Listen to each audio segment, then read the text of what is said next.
હું સુરપલસિંહ બારડ કોડીના તાલુકાના મિત્રજનો સરપંચ તેમજ ખેડૂત આગેવાન તરીકે હું જે અત્યારે રાજ્યવ્યાપી જે છે અર્જુનભાઈ આંબલિયા છે દ્વારકાના, જે ગાય માતા છે આપણી ગૌ માતા, એને રાજ્યનો ગૌ માતા તરીકેનો દરજ્જો આપવા માટે રાત ને દિવસ મહેનત કરી રહ્યા છે,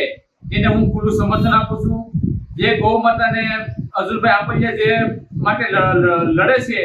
કે જે ગૌ માતાને રાજ્યનો ગૌ માતા તરીકેનો દરજ્જો આપવો જોઈએ, જેમ કે આપણા પાડોશી રાજ્ય મહારાષ્ટ્ર રાજ્યને પણ દરજ્જો આપવામાં આવ્યો છે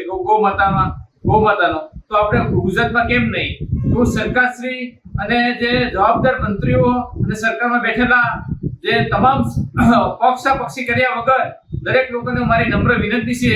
કે ગૌ માતાનો વહેલી તકે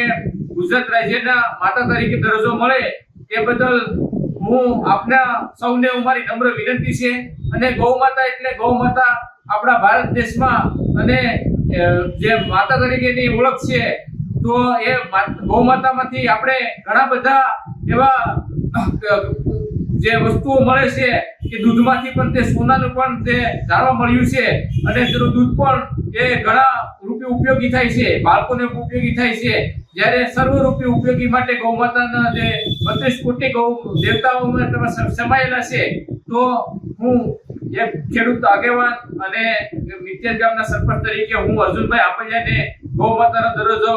આપવા માટે રાતને દિવસ જે મહેનત કરી રહ્યા છે અને જે લડત લડી રહ્યા છે એને ખુલ્લું સમર્થન કરું છું. અને આવતા દિવસોમાં જે મારા ગીર સોમનાથ અને કોડીના તાલુકાના તમામ સરપંચ દ્વારા, તમામ આગેવાન દ્વારા પણ સમર્થન મળે તેવી આશા સાથે વિરમું છું.